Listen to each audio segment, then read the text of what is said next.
Welcome, my name is Paul Hamblin. I'm the editor of Logistics Business, and you are viewing the Logistics Business virtual show, our specialist panels, in which we have brought together experts from around the industry to talk about some of the most important themes within the various sectors that make up the world of logistics. The theme of this panel is sustainable and low carbon supply chains, so clearly a massive theme. And I'm joined by 4 experts from around the sector. It's not about having formal sales pitches or death by PowerPoint. It's about having a discussion. So please do feel free to send your questions in the panel on the right, and our experts will endeavour to answer them for you. So without further ado, I'll ask everyone very briefly just to say who they are and what they do, and then we'll get into the meat of the discussion a bit more. So maybe starting with you, Kevin. Hello everybody. I'm Kevin Onderbeke. I'm Director for Business Development at Ahlers.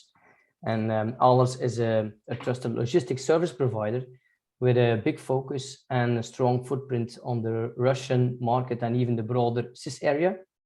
And as an importer of record, we support our global customers in facilitating their route to market towards a Russian and broader CIS market, and ultimately helping our customers in their growth ambition. Okay, fantastic. And Paul? Yes, good morning, everyone. Paul Williams, and I'm the head of commercial and supply chain with Woodland Group. Woodland Group is a mid-market leading British third-party logistics company with our own assets and operations across the UK, USA, Hong Kong, and the Netherlands. So we also operate a fleet of 350 trucks in the UK, and I suppose we would consider ourselves as to be a multi-channel asset owning logistics business. Thank you, Paul. And Oliver? Hi everyone, good to meet. I'm the CEO of OCI. OCI is a supply chain procurement partner, and we're actually voted the UK's fastest growing business by the FT last week, so it's kind of quite topical from OCI's perspective. But we support large corporates with everything within the supply chain, from sourcing product to providing logistics, and to provide them also with flexible funding in order to purchase products within their supply chain. Okay, thanks, Oliver. So, big theme, as we all know. I don't think you could be working in any business in logistics and not discussed net zero, lower carbon emissions over the past few years, and certainly with the advent of the pandemic that hopefully the world is coming out of. But of course, we're now faced with other very unpleasant realities, and it feels like that as part of this discussion of sustainability in logistics, that we have to look at the issue of Ukraine and how that might affect companies' approaches to sustainability and low carbon, because it feels like it's going to have a huge impact. So can I ask everyone one by one just to give a view on that and what they think we might see perhaps in the short term and then in the longer term, and then we'll revert to the long-term theme of sustainability. So maybe coming to you first, Kevin, any thoughts on this? Yes. Well, thank you for raising that. Yeah, of course, we are in the middle of a horrific event, let's say. This is causing a lot of pain and horror for a lot of people. And even for us as Ahlers, we go about our credo, and that is one team going for our customer in the middle of our organization, but foremost our people. And our people in this sense is from the both sides. So it's a little bit strange. We try to help our employees, our colleagues as much as we can. But as we see it nowadays, it is causing a lot of trouble. Also for us as a logistic service provider, we see that a lot of customers are asking us the same question: what to do with this event? How can I get my products out of the discussed countries? How can I reroute my goods flows? Which is not easy. We have to be a little bit creative, and we try to do that. We try to do our best. We are looking for some alternatives. But of course, the most acute problems nowadays is yeah, of course, the lack of drivers, and also the cutting off the supply routes by rail. The Silk routes are cut off. Seaports are getting cut off. Even air restrictions, yeah, giving trouble. This is a huge challenge, of course. But also on the side, we see that there are a lot of cyber attacks, which is also causing a lot of problems for our customers. Also, the impact of sanctions and the financial impact on this is also very, very high, even for Ahlers, as we are present in Russia and other CIS countries. So let's say the most short-term problems are very very clear, and we are trying to look for solutions in terms of okay, what is the Incoterm, who is responsible for the first mile, the transportation leg, and the last mile, and try to to help whenever the responsibility is on the side of the seller or the buyer. And even there, we can support, we can help, and we can also give some alternatives. But for now, the short term, it's not easy. Now, the long term, we see, let's say, a very high demand of how can I be agile and flexible about this, and also what about reshoring? How can I maybe even retract some decisions that I made? For sure. The saying is, if you produce in a country, you have to sell. You should sell in that country, and that is a whole other ballgame. We are coming from a global trade where from the one end of the world to another end of the world, people were sourcing and were transporting goods. We see and we feel also that this is coming to an end. No, not to an end, but let's say that they are really also looking for an alternative. So it's a hybrid form where we see, okay, can we make some decisions on, let's go for the core customers, where are they located, and maybe cluster a little bit our activities, and even for people with production units, go for a hybrid solution where we can outsource some of our production and see whether we can do some contingency planning on that side. So short term, very difficult, being a little bit creative, but also looking out for our people. Long term, we see a lot of changes. Let's say instead of the JIT principle, we see a lot of long-term hybrid forms of not only JIT, but also having some safety stock, and also look for the forecast of what's happening in the world, and focus on the growth ambition that they have. Yeah. Okay, thanks for that, Kevin. I mean, coming to you next, Paul.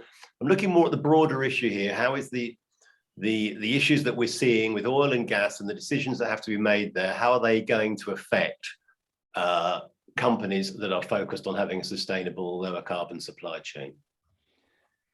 Right, yes, it's a deep breath time at the moment. I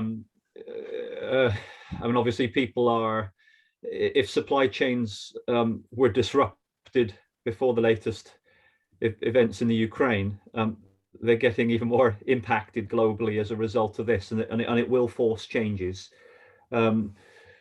We're obviously seeing even prior to the latest events in the Ukraine, we worked with a number of companies last year to try and help them migrate freight out of Asia onto rail, into Europe and the UK. And rail has been a great option for companies trying to manage their carbon footprint. And we tend to produce reports and look at specific data in terms of the carbon burn per 20 and 40 foot container of rail freight as opposed to ocean freight. I think the reality at the moment is that there is so much disruption. and it's beginning to affect raw material supplies even into the factories in Europe and China, that many organizations that are trying to invest in sustainable and low carbon supply chains will probably not have time morning, day or night to actually focus on it because of the pressures of what's happening globally at the moment. And I think that's my fear, that all good plans and good intentions and measured effort might be somewhat diverted to more firefighting and hands-on application, simply to keep the wheels of inbound supply chains moving right now. We're with various Russian aircraft grounded, we're seeing less air cargo capacity in the market, which is already beginning to have an effect on freight pricing, air freight pricing out of Asia. And I think that's probably we're going to see a pattern over the next few weeks.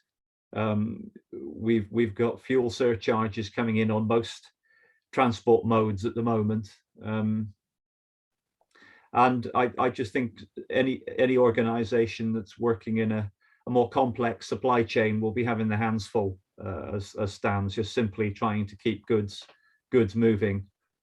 I think that the buffer stocks that markets like the UK built up pre-Brexit, post-Brexit, put a demand on warehousing, and we're talking to many large corporates here at the moment that simply are panic buying to try and bring more inventory into the UK, but are constrained by the availability of warehousing space as well. So it just appears at the moment it is almost a perfect storm of factors that importers and supply chains are wrestling with. Okay, yeah. Oliver, what's your view of this? I thought what I do from OCI's perspective is actually paint a picture for the audience to understand what's actually happening in depth. OCI has a partner who is in sustainable production of or production of a sustainable material, and they're getting absolutely slammed from this situation. They're the largest producer in the world of I can't really talk in too much detail about the actual product, but of a chemical which is used in all sorts of paints, pigments, dyes, and so on. But what's really interesting is that their business is creating this product from the cracking process of oil. And it was originally a waste product, which was abandoned. So they've created a sustainable recycling process to then inject this product back into the supply chain of the world. So first and foremost, they're an ESG, super sustainable company that's doing a great deal of good. Difficulties these guys are facing, to give like an example, is their suppliers include all of the oil majors, but also including Rosneft and Gunvor. Okay, so that gives the viewers something to think about. Like, all of a sudden, we've got oil coming from all these different companies, national oil companies of various countries, but then chuck a couple of extras in the mix from a territory that we're now sanctioning, then they've got massive issues. Obviously, as Paul mentioned, is that we've now got problems with freight. So they're then shipping this waste product to be redefined and blended with other things in order to bring it back to its sort of former glory. Now vessels and carriers pricing is going up drastically. For a couple of things, obviously the Russian vessels are now out of the mix. So anything they were buying from Rosneft previously is now off the cards, but also it can't be transported. So there's a spike in prices there. There's a spike of prices, obviously, just from the oil costs to run vessels and so on and so forth. But to get further in as well into the financing route, the banks now have put all of their sanctions across Russian banks. They've obviously removed SWIFT.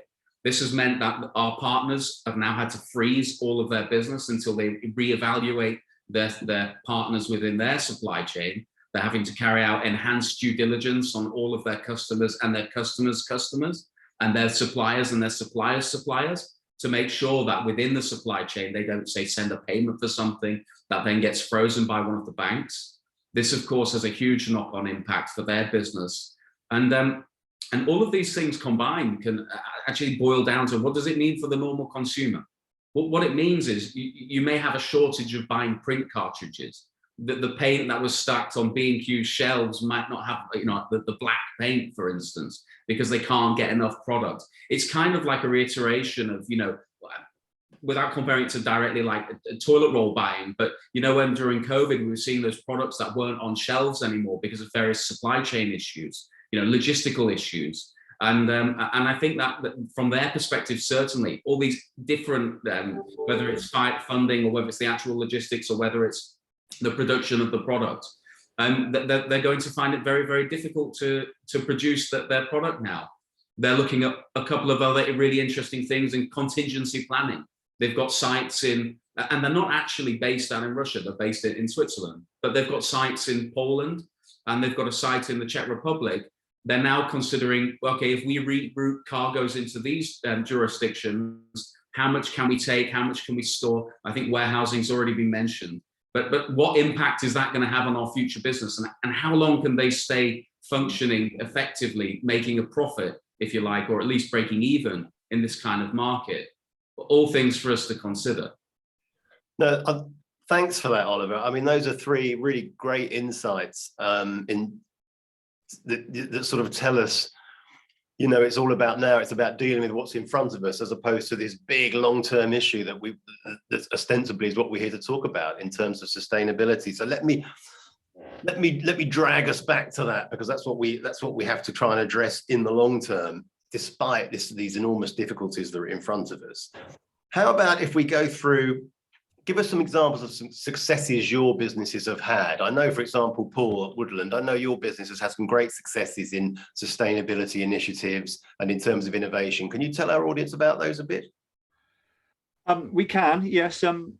We've invested heavily the last 2 years or so in supporting our customers. Some of this has been customer-led. We happen to have a couple of B Corps within our customer base, so we've had some mutual learning experiences with those B Corp registered companies. As I mentioned earlier, we've pushed heavily on mode of transport change. So we are not to say that trucks are bad, but trucks certainly burn more carbon than rolling rail stock. We've worked extensively with a major packaging brand to pull all of their ocean freight boxes from Felixstowe up to a new warehousing operation in Doncaster by rail, taking all vehicles off the road in the process. And we are able to achieve measured reductions in carbon as a result of that. Of the warehousing property that we've opened in Doncaster and Coventry in the last 2 years, we've made sure that we're investing in solar paneling, so that we can reduce our energy bills. We've migrated away from diesel-based forklifts to electric forklifts, and so at every juncture point, we're trying to take very, very practical steps. We're encouraging the staff to switch. So staff that are on company car benefits, we're offering staff the opportunity to jump onto an electric vehicle scheme. We're installing charging points at all our places of work around the UK, so that staff coming to work in electric vehicles will be able to charge those vehicles whilst at work. So we're trying to live and breathe a more environmentally sensitive environment. We are measuring. I think part of the key to this is to celebrate success and try and capture data. So we capture data now specific to all international inbound transport modes for our clients. And we populate those reports onto their online portal, so they can go in and see at a glance over the course of a time frame what modes of transport they've selected, how much freight they've brought into the UK, and what the likely impact of their choices has been on their carbon utilization. So using data to motivate and drive behavior. Internally, we've recently completed a materiality study across our entire business, looking at where to next. How do we move forward from here? One of the results of that has been the decision to employ a sustainability officer. So we are currently advertising for that role, and we see that role as being pivotal to us backing up the the aspirations and driving the agenda that we've put in place. And so far so good. I think our clients are recognizing us now as a thought leader. We do work in some very progressive industrial markets with packaging companies. We're one of the largest international logistics partners to the publishing industry, who are very much wired into ESG and carbon neutrality at the moment. So as we build up towards London Book Fair between the 5th and 7th of April, we are running some training seminars, and we are literally trying to share some thought leadership in conjunction with other bodies on the forward logistics supply chain around books and the returns, i.e. the pulping side of books, which is so we're trying to be a knowledge leader and to demonstrate what we're doing in practical actions, and it's taking shape. I think by no means we at a point where we think we should be celebrating or smug, but at least we feel we're on the road and our staff can identify with the real things that we've done. So yes, it's exciting. Yeah, there's a lot there. I'm going to come back to you, if I may, in a while to ask you quite how painful it's all been to do all this, because there's a lot there. But let me move on to Kevin and Oliver first. Kevin, what sort of initiatives has Ahlers has done in this category? Well, I can also relate to Paul.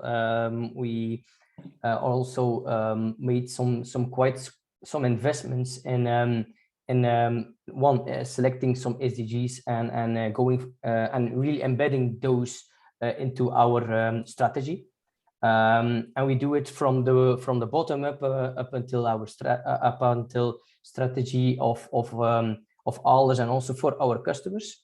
On the one side, we are cleaning together with our colleagues the streets around our building, thinking about sustainability within the building in terms of, how is our consumption, how can we lower that, but also helping out with colleagues to plant some trees. So that's on the one side. On the other side, we also heavily invested in capabilities of using the data that we have, not only from our transport, from our goods flows and the transportation that we do for customers, but in general, and asking our customers also to open up their database and let us also look for optimization possibilities. And we don't do that only for the sake of optimization. We do that within the back of our mind also the goals and the strategy for our customers. And in fact, we feel that sustainability and reduction of CO2 emissions is coming very much on the forefront of some goals and some ambitions. And to do that, we incorporate not only optimization exercises with state-of-the-art technology, but also with the expert teams to know, what is the impact? And we also simulate that within the digital twin that we build up for our customers. And now it's becoming very much powerful. One, the computing power is becoming larger and bigger. Two, the speed of getting those scenarios in and then analyzing them to see, what are the bottlenecks? What are the, some opportunities? Because in that sense, we see that a supply chain or a supply chain function is not only a cost driver anymore. We see that this is also becoming a very big topic on the agenda of board members, and they incorporate the scenario building that we do and the analysis that we do, but also the advices and also the roadmap that we suggest to people and our customers. They take that also into account in terms of what is the impact on CO2 and the decisions that we make on the reduction of CO2. So mode of transport, as Paul mentioned, alternatives in that sense, also trying to see the net logistic costs. We are not looking for a quick win. The quick wins are there, but the synergies that we see by incorporating the suppliers of the suppliers, as Oliver mentioned also, and the customers of the customers, getting those forecasts in to the optimizer, solving that problem to also pull it through towards the sourcing is very much an issue. And we see that with a very clear helicopter view, but the possibility to drill down and see, okay, what is on the short term changing? How can we maybe increase the fill rates on certain legs? How can we maybe even invest in some small stock on certain pivotal locations and critical locations to serve our customers? We see that embedding the CO2 sustainability challenge, but also the CO2 reduction towards also the bigger picture of, okay, increasing the service level of our customers and servicing our customers rapidly with a little bit more of an accuracy that can be positioned. Well, that is really an advantage for our customers, and they really adapted. They really adapted into their system, into the decision making, and they're really also looking for a platform to incorporate their people to see what happens if a planner plans something in a certain way, so that they know, okay, this is the impact of what I am now planning, and not only on the planning side, but also on the execution side. And it's an awareness that is created by just having that platform and that digital twin available for everybody, and to see what is the impact, what is now the outcome, and what if I ask the system, look, give me some alternatives, look for the better solution, and maybe increase a little bit of costs, but on the other side, the net profit that we make, and the net profit not only on economical side, but on the sustainability side, what is then the outcome? Well, that is very important for a lot of customers of ours. Yeah. Fantastic. Thank you, Kevin. Oliver, you've got a really good insight on this, because of course you're not representing one company, you're a consultant, you work across the piece. What sort of trends are you seeing here? Yeah, like a real variety, and sort of report on what OCI, how we tackle sustainability and so on. But OCI is really focused on this. It's a key play, actually. Sustainability is the future for all businesses. You know, large corporates, listed corporates all have to report on sustainability. OCI reports on sustainability. We've actually partnered with organizations that plant trees in the rainforest, you know, aiming to be CO2 zero by 2023. But I think the best way as an organization we can add value to sustainability is actually just by carrying out our service, our partnership, but with clients that have equivalent views and perspectives on this space. You know, and we do that by, you know, we've partnered with organizations like I mentioned to you before, who provide a product which is now replacing a product which was like archaic, and by using waste products they can actually replace something fantastically well. But also, you know, we deal with a lot of companies that are in the recycling industry that are able to you know, recycling of papers and cards or plastics, so on and so forth, and then providing a lot of support to one particular organization that handles biofuels. So it's like, how can OCI use our capabilities to give a bit back to the global environment? Well, actually, it's just by using our IP and really injecting that into various models. So the biofuels business is fantastic. It's fueling all sorts of trucks across the country. I think DPD have signed up to that. BP are involved. Tesco's are involved too. And those guys are actually now buying fuel which has been produced from a sustainable, ethical source, and using that in some of their trucks. So I think these kind of things are super important, and sort of a bit more than like turning off the lights, auto lights in the office, and of course, I guess it depends on your business whether solar panels. If you've got a good footprint, solar panels, fantastic. For us, not so. But we can do other things within the supply chain in the world in order to try and do what we can do best. I guess really is the better way to put it from OCI's side. Okay, thank you for that. I mean, coming back to this issue that you raised, Paul, about I mentioned how painful it could be. A, how painful has it been to do this stuff? And B, how do you bring the people with you? How do you bring the staff with you? Often who are used to ways of working that they might not want to change. What have you found with that? Yeah. Well, that's at the heart of it, and a very good question. I mean, firstly, we've embodied it into our vision, mission, and values. So we've taken this right back to as Oliver said, the belief that to be a successful operator in this business, sustainable environment and sustainability has to be at the heart of what we do.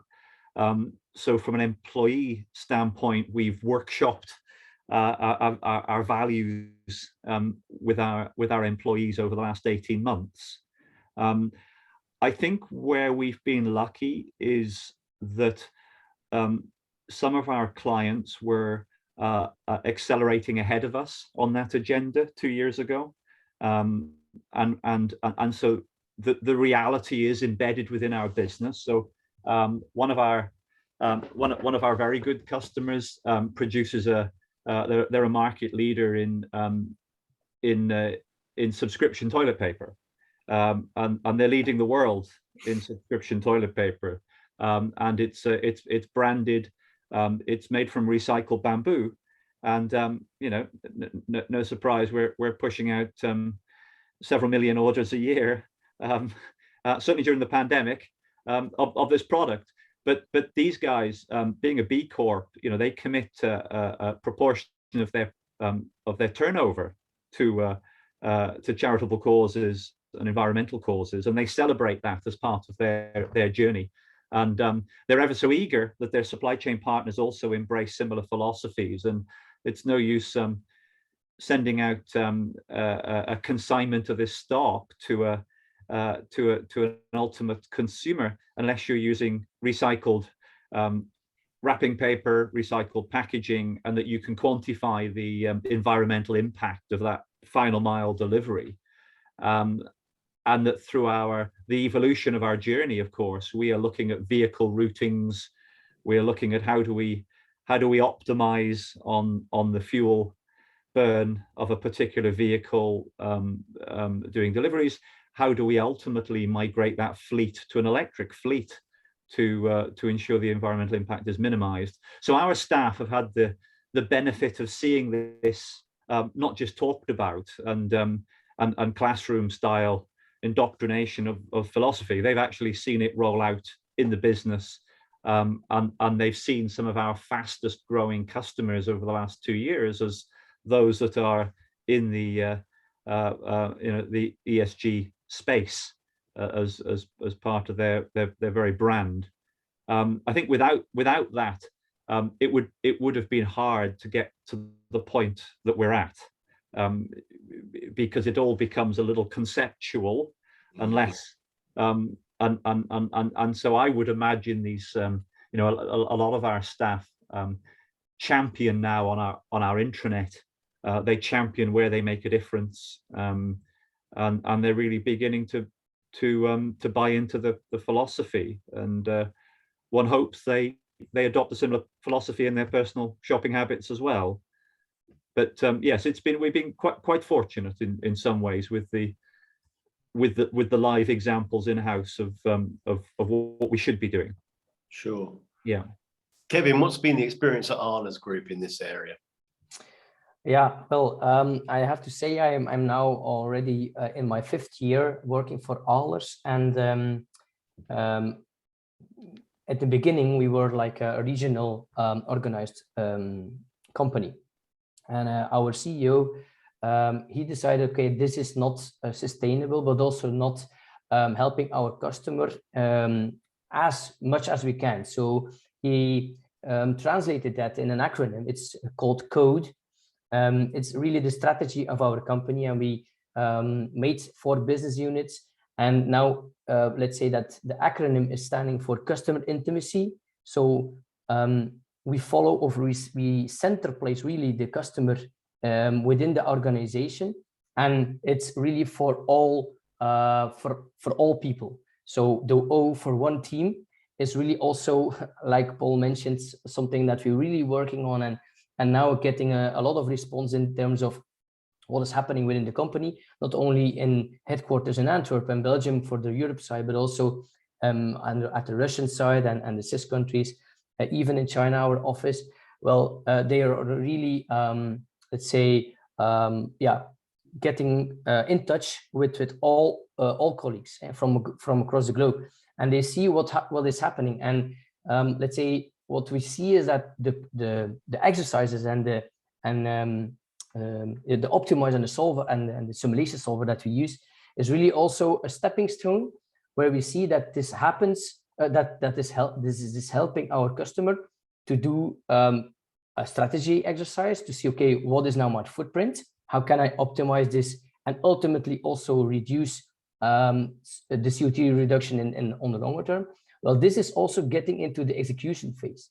And one of our customers is a large paint manufacturer based in Finland, and they saw that the footprint was not accurate anymore. It was not performant anymore. And we suggested, based on the study that we did, but also the optimization that we suggested, that for a couple of locations, they should be reducing a little bit of stock and placing it more on other locations. Well, we had, let's say, a good discussion with our board and with the top management, because that was against that in that time, that was against the volumes that we did, because we suggested to the customer, look, you should reduce some of the stock that you have in St. Petersburg, where we are and where we service our customer.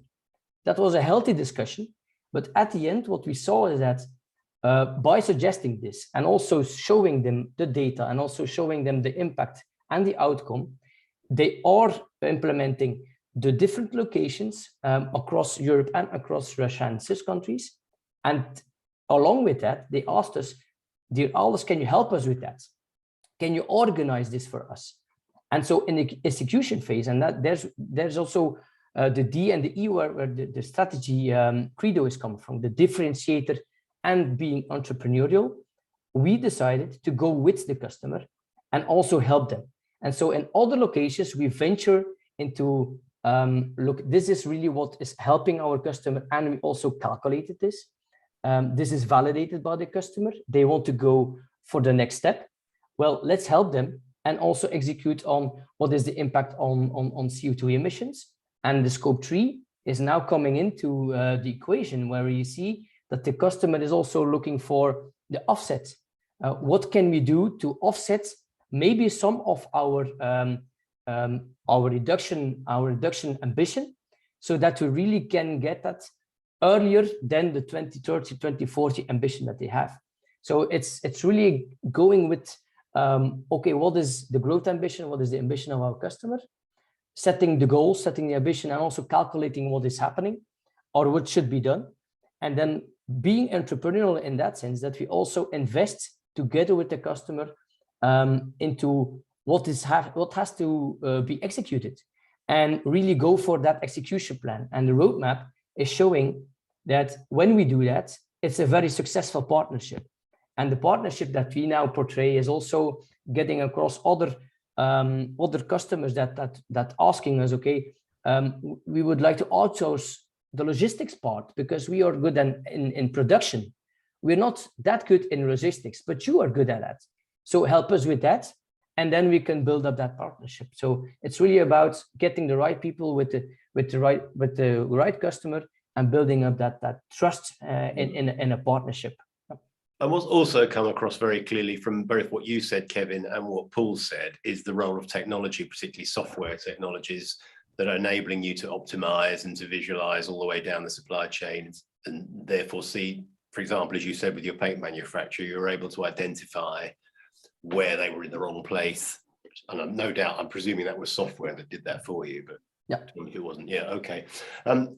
Oliver, yeah, tell us, again, you're dealing with this overview sort of umbrella level and dealing closely with many companies. How do you bring people with you? Let's come back to that question.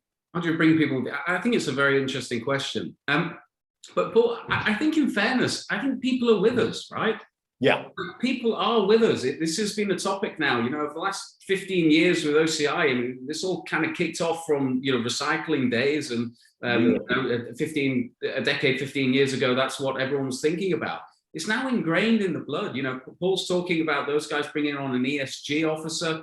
OCI also have an ESG officer earmarked for 2022. It's something that, companies are now investing in this kind of thing. And, careers are being made out of it from from the pure sort of on the heart, an ESG officer's position is, they do it because that's what they love. I think that, when you look at some of the facts and figures, 40% of the shipping around the world is handling those cargoes of gas and coal. Quite poignant points here, which it doesn't take a lot of convincing for colleagues, staff, whether they're with our organization, whether with partners organization. I think, like Kevin said, a key point is bringing an amalgamation of people together. So if it's a supplier that's got skill sets for this particular area with a focus on sustainability, or whether it's a buyer who can also bring beneficial intelligence on the topic, and really understanding. So even great example here today, having these round tables, thought leadership, discussing what potential solutions may be. And some of the stuff's super cool. Some of the things that we're seeing now that one of my colleagues introduced a fantastic company to us the other day. Has anyone heard of Starship robots? These are robots around Milton Keynes now delivering, a minor logistical play, but delivering parcels and food deliveries and things to local residents. Yeah, it's just small, but actually what it snowballs into is something quite special. And, we have colleagues that are actually experiencing this kind of shift. I think, and I probably had a question for Paul Williams, actually, but if that's okay, Paul. But Paul, what are you seeing from a fleet's perspective with regards to EV and how trucks, what are you considering? Because something I'm seeing is smaller vehicles, logistics on its smaller scale is embracing EV. We're seeing trucks and vans on the road. I think Royal Mail are converting to EV and all that kind of stuff. How will that impact a larger fleet like you guys have? Yeah, no, I think that's right. Your observation is right. I think small fleet, it's becoming it's becoming viable and possible with the infrastructure to migrate to an electric model. With larger fleet and larger trailers, we're not seeing that the infrastructure is necessarily there yet to invest, and that's the real concern. Is at what point do we fully commit? And it'll have to be at the point at which we think that there are enough charging points in service stations, trailer yards around the country to not have stranded vehicles sat overnight, costing us money and driver time. And we're not ready to take that leap right now. Paul, sorry, I'm going to cut in. Is the technology there for HGVs to be powered by battery, basically? I think the technology is beginning to get rolled out, Paul. Yes, as my understanding, we are seeing some service stations, some standalone charging facilities now beginning to crop up. Not all of them on main highways. I think some are set back from main highways, but nowhere near expansive enough if you're a transport operator to. So it's a failure of infrastructure rather than the technology existing to drive these. That's right. The technology's there with the vehicles, but it's the infrastructure gaps. Right. I mean, in Europe, Kevin, are we seeing a similar situation with the infrastructure, or is it wider there? Well, let's say here in Belgium, we're also lagging behind, to be honest. But on the broader European side, in France, in Germany, even in Holland, that there are the initiatives are there, and even we as Ahlers, we participate in a couple of European Horizon 2020 and 2025 projects. One of which we also just finished on horizontal collaboration, and in a real-time manner. But to come back to the point, Paul, yes, let's say that the infrastructure is now, let's say, the critical blocking factor of the Amazonization, let's say, the e-commerce that is really booming, and also getting those last mile optimizations in. So everybody knows what type of vehicles, even a bike, you can use, but they don't know what the impact or what the optimization and the simulation factor can be in terms of, okay, what do we need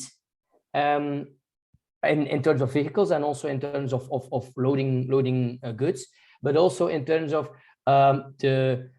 let's say the trends that we see, the sales, the order patterns, and even on that side, we are venturing a little bit into let's say an innovative way of a project where we see, would it be nice, or what would happen if you know the order pattern of people, of consumers, and base the supply chain on that. It's a new thing. It's very different, but we see that this is, like you said, Paul, with the subscription. That's right. Toilet paper. Yeah, that's exactly right. We have this in toilet paper. We have it in another client that's in another end of the sanitary consumables marketplace, being subscription. We are seeing brands pop up with home shaving equipment, but with this, that's right, you get the predictability of orders because it's a pull model. You can plan your vehicle deployment around the number of drop points and proximity to charging stations, and the environment becomes very controllable. And not even the charging, let's say, devices and the vehicle routing problem that you were talking about, and optimizing that. But we see also that there is a movement of mini distribution centers with some stock around the cities, the bigger cities. Yeah. Now for Belgium, again, we're a little too small, but we see that in the larger part of Europe, that this is really getting up to speed. And to do that, we really have to go to the consumer and ask them, look, can we know what your pattern is? Because if we know that, this will have a huge impact on the forecast that we have to hold some stock on different locations, crucial locations, of course. But this will help us also not going for that 30-minute, 1-hour delivery, which is actually a real challenge. But we are turning it around. We are turning it around in the sense of, let me help you to accommodate your pattern and select some products so that we can promise you this will never run out of stock within your home. So this is really on that granular level that we're seeing some real steps moving forward. Yeah, a bit changing stuff. Guys, we're running short of time, but I do want to get Oliver's opinion on something which I know which you've got some expertise as a procurement specialist. There's a lot of talk about nearshoring, coming away from the Far East, buildings, it's been mentioned by other contributors here. Do you think we're going to see more of that, or do you think the reliance will continue to be on the Far East and other sourcing countries? I think it's a really interesting point. I mean, a lot will depend on the fallout from what's happening with Russia and Ukraine, in my opinion. The Far East obviously has, well, particularly China has massive ties with Russia. And I think that China's going to play a pivotal role in what happens next. If China plays that hand slightly wrong, they might find themselves in the soup. So I think, and of course, this sounds outlandish to say, but the last president in America already made serious leaps forward to start quashing the Chinese supply. We saw huge impact of our large corps over there when all of a sudden they were buying a lot of PPE and healthcare products during the pandemic.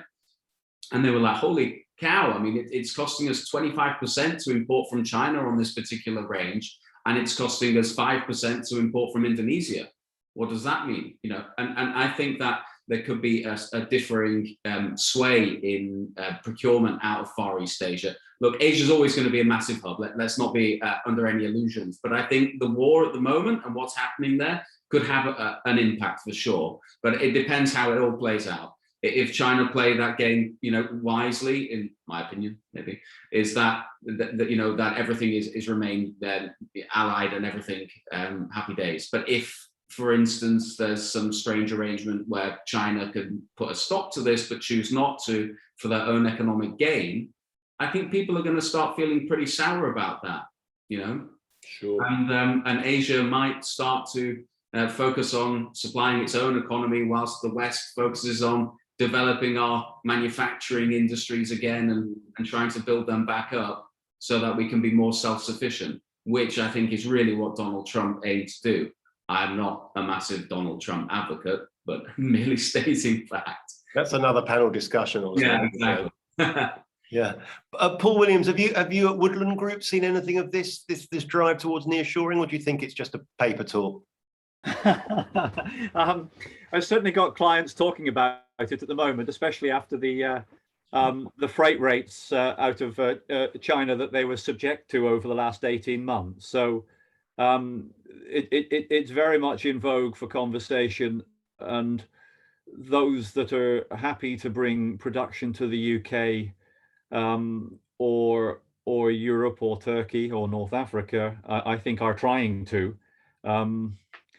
Not really seeing it play out in any particular volume or droves at the moment, because it does take a while to switch production. I expect, I mean, we do see trends in certain commodity lines, and Oliver may see this too, where